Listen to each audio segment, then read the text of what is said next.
Hi, Robin with Oxy-Dry. And what's your name again? You're Robin, I'm Batman. Oh, yeah. I can't wait to use that one day. Oh, boy. We're at the door. At the door, yeah. Well, I'm Batman. You got to get that Batman head, that thing you put over your head, the bat with the ears and everything. Well, masks are popular right now, so you just get Batman mask. There you go. There you go. So, yeah. And I'll have to wear, what is it, green tights he wears? Or? Green tights, yeah, with the spiky, pointy leaf boots. Oh, that... Okay. Don't forget the red. You gotta get the red in there. Yeah. Oh my goodness me. I mean, you think about it. What if? I guess he was supposed to be modeled after a circus performer, right? That's right. Because he was. Yeah. Trapeze. Okay. Anyway, seriously, folks. Say hi to the nice people out there. Hey guys. So Roger and I we hung out for a couple of days. What did we do our first day, Roger? Do you remember that day? Yeah, that was a long day. That was what, 5 hours? Yeah, that was a 5-hour day. Yeah, we did. Tell them about the job we did. That was, yeah, that's one of the biggest houses I've ever been in. But we didn't do that much carpeting. No. But huge sectional. Huge sectional. Took us both what, an hour and working on it together, an hour and a half. Yeah. And then we did four mattresses, and you did 4 little sitting chairs. And the area rug. And the area rug. And the hallway with the Great Dane PP. Yeah, that was really interesting. Tell me about that. So she had this funny odor coming from the hallway, and she knew what it was because she's takes in rescue dogs. And so Robin showed me how you detect urine with your nose. or tongue. I didn't do that. He's not quite committed enough yet. Not committed enough. Not enough for the prices I charge. And yeah, you could smell it when you got down there and found the right spot. Yeah. And when we were done, you couldn't smell a thing. Fortuitously, the next day I went to a job for a customer of mine, had the same problem. Relatives came in with a dog when she wasn't there, promised not to put the dog on the only carpet in the house. Dog peed on it. Naturally. Big yellow stain. And I couldn't get the odor out. And so I'd gone back the next day with the new method I'd learned from Robin. Literally put my nose on the carpet, couldn't smell it. Tell them what you did. So what we did is we use our stabilized chlorine dioxide. Now, I'd already cleaned it, so I didn't put the cleaning solution in and go over it again. I put in about 1,500 ppm, maybe up as high as 2,000, but definitely not over that. And I put it on pretty thick.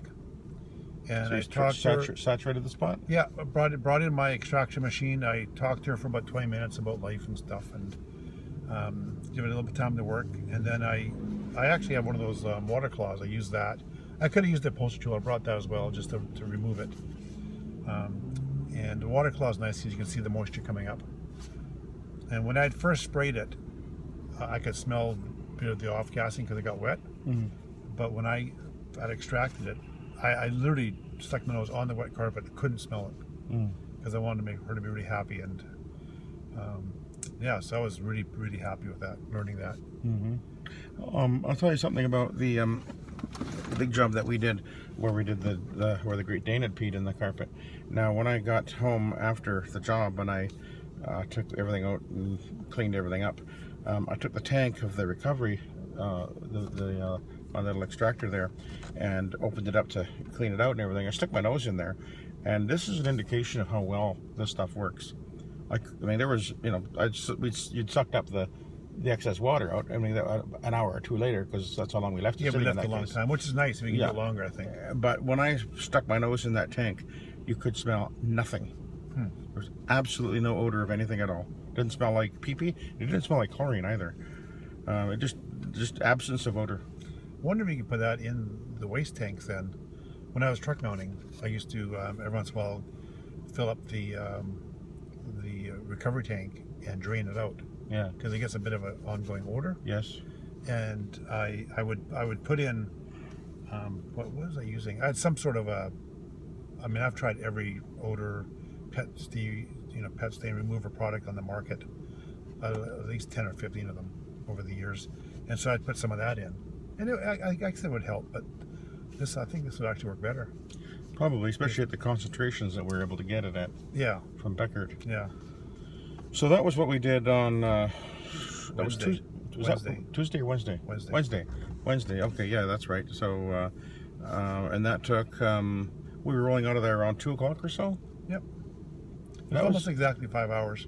Yeah, that was a bit of an intimidating job when you walked in and saw it, eh? Yeah. Now you know why I was a bit intimidated. Yeah. But and I was and it would have taken me, if I didn't have you there, I mean, I would have been there another 2 or 3 hours. Yeah, we worked full time, both of us. Yeah, because you did. See, Roger did he did the mattresses. Now tell him how you did the mattresses. What you did. Yeah. So you got that new, what's the name of that tool? It's the Sapphire Scientific. Scientific. Yeah. What was the machine though? The little extraction machine. The It's so small. Esteem E600. Yeah. So it's a heater built into it. Yeah. And so I'd not used one with heat before, or that particular tool. I've used a similar shear dry tool, but this one's way better quality. I loved it, honestly. Those stains, I mean, of course stains come out because of proper chemistry, but when I needed to get it hotter, I just kept it on that spot back and forth, and it worked great. Yeah. And I was really surprised by it because I was expecting the heat to dissipate, but it didn't really. Now, mind you, we're doing 4 single mattresses, so there's a lot of downtime, with spraying and moving them and stuff. But it kept up well enough that I'd be confident to do. Oh, it's not going to have any problem keeping up to that with a 150 psi pump and everything. Yeah. Eh? And they dried really quick. Yeah, they were dry within half an hour at the absolute most. Yeah. Because we both went and felt it afterwards. We were both quite amazed. Yeah. You literally could hardly feel any moisture on there half an hour or so later. So that was impressive. Yeah. So I need to get one of those. New toy. Well, you think about it, it works great for that, but it also worked great for doing the urine spots. Instead of taking, I mean, you got a nice little portable thing, and mine's quite a bit bigger. But the idea is if you have sufficient vacuum, now you can treat those one-offs or two-off spots. Yeah. So I can start charging for those now. All right, now let's talk about what we did today. Okay, so the house the other day was big. How big was this one? Yeah, this one is a lot bigger. That's crazy. Yeah. We had no idea. We get there and I originally, I wasn't actually expecting to have Roger with me anyway, but he wasn't working, and I said, well, so either you stay at home and his wife gives him errands, or you can come and hang out with me, and I'm much more reasonable. Pay better. Yeah, probably, eh? So we get to the job, and he starts walking us through it, and it was like the house that never ends. It was like room after room after room. It was crazy. Yep. It took, how long did it take you to actually vacuum? Did you time that? I think it was about 3 hours, because I started vacuuming. I mean, the pre-vacuum. The pre-vacuum. Oh, the pre-vacuum took me. We did what? How long were we there for? 3 hours. 3 hours. We got there. We started at 9:30, and we left at noon. 9:30, 10:30, 11:30. Two and a half hours. 12:30 when we left. Was it 12:30? Okay, Yep. 3 hours. Okay. Yep. And I vacuumed for a good hour and a half at least. Yeah. On that, and mind you, we did the edging, so that adds quite a bit. Yeah. The shark's fast though, eh?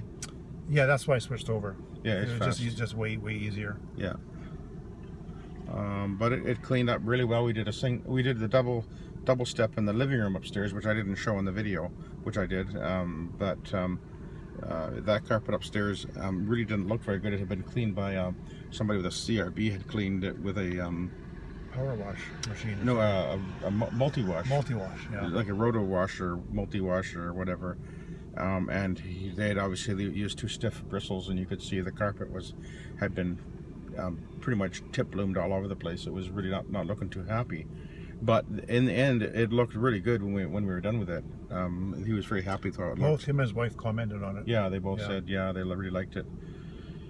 Any other interesting things there in the basement, other than how big it was? No, it was super clean because they only spent half the year there, and yeah. they just mostly get in the upstairs. So. And the basement and the basement, it took me 30 minutes to clean with the rotor. I think I was moving for about 30 minutes. Yeah, I think it took me longer to vacuum. Yeah, definitely did. Took me longer to vacuum. Yeah, so that was about what did I say? It was a $1,500 job. Yep. Yep. And the other one was the other day it was over 2,000. But we weren't finished. So we went and we did, now we dealt with some urine stains. So anything interesting there? On the second job? Yeah, where the little doggy was? Yeah, that was an interesting one because it was bright yellow, and it was the size of 2 palm prints. bright yellow. Yeah. And I didn't actually see you take care of it. I know you'd put the proxy on it. I put proxy on it, yeah. Yeah, and I was vacuuming somewhere else in the house, and when I came back, it was gone. What I did is, when I came back to actually, like I treated it, and we went and did some other things. I came back and I just put the fiber pad on, the fiber pad along with the Nanomax I was feeding down into it, took it off. Yeah. Yeah, that's all I needed to do. Then I came back with the Iron Man afterwards, and it was, I mean, it was gone anyway. And then we did the other spots on the two mats that we were dealing with, two big mats. And all those stains came off. And they were pretty, that was from the dog bone. Yeah, that was interesting because I was curious to see whether they were going to come up, because that's greasy, artificial junk, whatever is in those things. No, it might have actually been raw bone. Oh, maybe. But they were gray. They were gray though. That was kind of a weird color. Yeah, that's what they do. It does that. Okay. Yeah, it's the lard, the actual fat in the bone gets onto the carpet, and I don't know why people give their dog a bone and say go chew it on the carpet. That's a bad idea. Yeah. But anyway, we used our top secret, nobody can know what we're using spotter. We won't say anything about that. Shh. But it worked. And then we had an area rug with a doggy, a wool area rug. And how well was it gone when we finished with that one? It was still slightly visible, right? Yeah, it was definitely, you could see it was actually yellow. You could actually see yellow, right, on that one. When we finished it.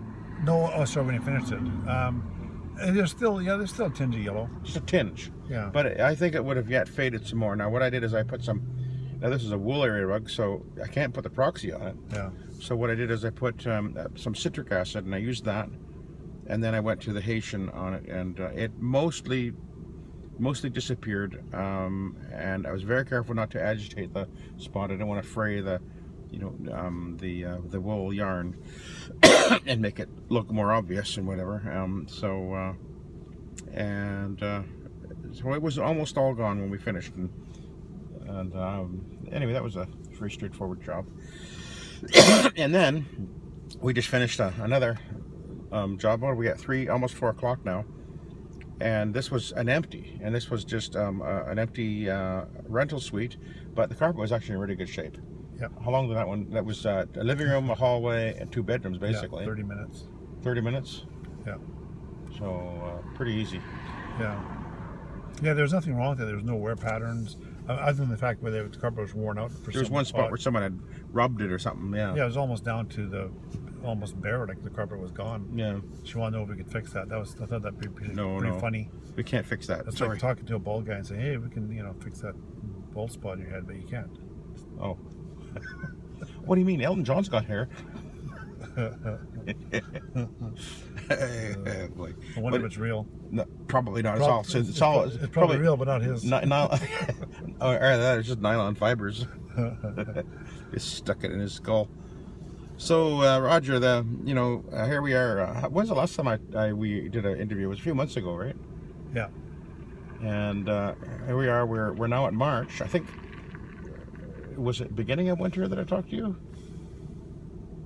It was at least a couple months ago. Yeah, I can't remember. So it must have been around December, maybe, the last time we talked. And here we are now. We're just beginning to turn the corner into spring. So this is your second winter. This will be my second February and March doing low moisture. So now inquiring minds would like to know, how is it going? Are you glad? Are you still glad? Was this the right decision to dump the truck mount? Yep, it was. And I still have the truck mount. I got the name of a guy that might be willing to buy it or know someone. $5? But I felt a little nervous, so I kept on to it. So I didn't get back to him. But now it's nice weather. I could, probably try and sell it. Mm-hmm. I just wanted that, I'm 100% sure this is where I'm going. But now I'm getting customers that did last year calling me back. And what are they saying? So they're saying, yeah, come do the work. So I have the confidence now. But more than that, you always hate to let go of something, right? Because there's value there. There's monetary value in a truck, and the stuff we have is so cheap. I mean, there's monetary value, but not the same. Mm-hmm. But the more I see, I came across one job this year that I think a truck mount might have done better. and it was somebody had that old, I don't know, from the 70s carpet in their kitchen area, walkway. You know, that really thin stuff that you can't wear it out. It's usually orange and brown. Oh, ozite? Or whatever it is, yeah. It's like a felted material. Yeah, maybe, no, it's a little bit more durable than that. But anyways, it was black. Like you could scrape the grease off of it. And I attempted to try and clean it. I was curious. And Hey, I'll tell you. it made mud. It made mud. Honestly made mud. Oh, yeah. But the whole house, the lady, she's a different kind of lady. And yeah, she had pets in there, and her whole place smelled bad, horrible. But I'll tell you a funny story about a job that I actually found that I couldn't do. This was absolutely horrifying job when I got there, and all across down the hallway and into the two rooms, and it was a really low pile carpet. And what had happened is that the dog, as they fed the dog was just crapping and pissing all over the carpet. I mean, it was absolutely everywhere. But here's the here's the gross part. They hadn't bothered picking up the poop. oh, And it was literally, they just walked on it and ground it right into the carpet. And the dog had been eating some kind of kibbles, like Purina or whatever. And it turns out that after that stuff goes through the animal, when it ends up on the carpet and you mush it in, it turns hard like rock. oh, Like, I mean, it was like rock solid. And I can't remember if I put the brush on or the fiber pad or whatever it was. And it was like, I mean, I was able to make a slight dent on it, but I was just standing there, just holding the machine, and it was scrubbing away, and it was like it would not dissolve. It would not dissolve this petrified poop in the carpet. I worked at it for 15 minutes. I thought, I can't. This is absolutely impossible. I am sure that a truck mount wouldn't have been able to do that, even with the. I mean, unless you had a flamethrower on that car, I don't even know that because I had it sitting there wet and it still didn't dissolve. It had turned into some sort of a, it had petrified, literally turned into rock. It was bizarre. So there are circumstances where we got to say, I just can't do this, but that was one of your concerns when you started doing this. Am I going to run into carpets that I wish I had the truck mount on? And the question is, Roger, would you say that you would wish you had had your truck mount this last year? On that one job, just to see if it would have worked. Just one job?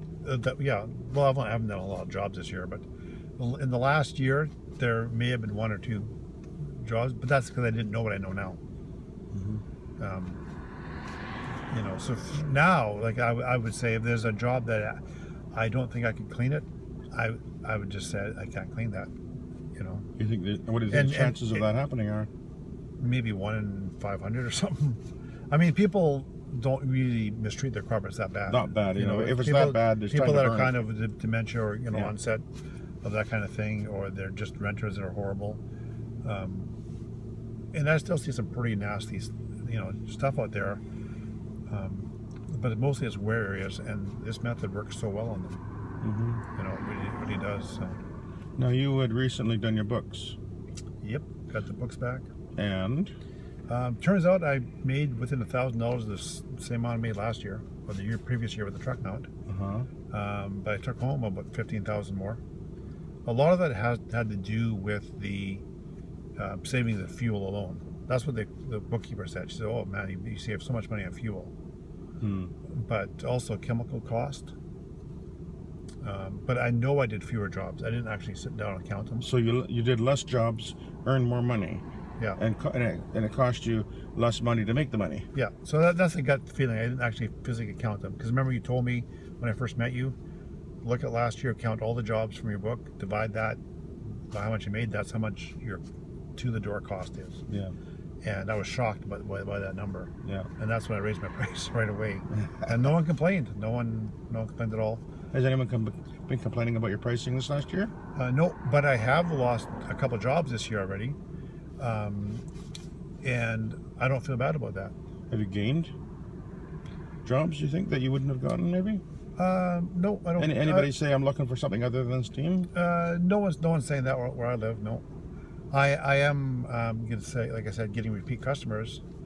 And like the one lady that phoned yesterday, I couldn't remember. She said you did it last year. I go, did I do that like after February? She goes, oh yeah, you're here with your new method. And so she wanted me back. Oh, so she really liked it. Yeah, she really liked it. Yeah. I have had people when they see it and they find out it's going to be an hour to dry, like they ask me skeptically, how long can I put this back tomorrow? I go, no, about an hour, and they're really happy about that. Yeah, they really happy to hear gets that. their Especially the people that are renting out suites or they have rental homes. It makes their life a lot easier because there's a lot of challenges with people moving out, people moving in. So the dry time is a real advantage for your finding. Yeah, and it's more of a surprise than anything else. People really and they can't believe it. Oh yeah. And how are you finding doing this now physically? Physically, it's way easier. Yeah, it's a lot less hassle. You don't have to fill up the tank. You have to find a place to dump the tank. They're not carrying hoses everywhere, especially up and downstairs. Like a lot of places we've been in, like with you, these big houses, you can't do a hose run like that. It would take forever to try and manipulate it around. And I'm doing a lot more apartments now and stuff where it would be really awkward to do with a truck, like access where parking and then go through the front door over a balcony. None of that stuff anymore. I did remember many years ago, we worked for someone briefly, and we did I think it was the 11th floor on a yeah, seriously, like 11th floor. We pulled it was, the truck was straight down below us. So I went up there and I dropped the rope and he tied it on, and so I started pulling. I'm up there. I remember trying to pull as fast as I could so that I could get the hose up there before he would get up there. Oh, yeah. And I did. And so we set it all up and we cleaned it, but the problem was that it wouldn't quite reach to the far corner of this particular condo or whatever. So after all that, we ended up, they had a portable, like a 12-gallon portable or something. So we ended up having to go back down and get the portable, and just to do this last 200 square feet over in the far side of the condo or whatever.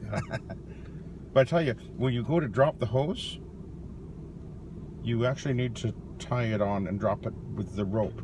You don't drop the hose. Yeah. Because especially the quick connect, it could really make a lot of damage on your windshield. Yeah. Or someone's head, for that matter. But anyway, yeah, those guys, that was a long time ago. Those guys were absolutely adamant that every job they did, they had to have the truck mount, and it was the only way to go. Yeah. I can honestly say, aside from a couple of people that were skeptical kind of people anyways, one was a former hot water extractor guy. Oh yeah. And another one was this guy who just wasn't buying into it at all. But other than those two people, maybe one other person that I'm forgetting about, no bad negative feedback from people, or they're curious, right? Yeah. Because it's something that they haven't seen before. Even that, most people just say, you're the expert, just go and do it. Whatever, they're just gonna look at the result, and if they're happy with the result, then they're happy. Yeah. So what are your thoughts about the coming year then? Coming year, I think I'm gonna actually advertise, do a trial run in the paper, try and get my name out there. The company's been in the small town for 18 years and still run to people that never heard of it. Oh, it's funny how that works, eh? Yeah, even in a small town, so. Huh.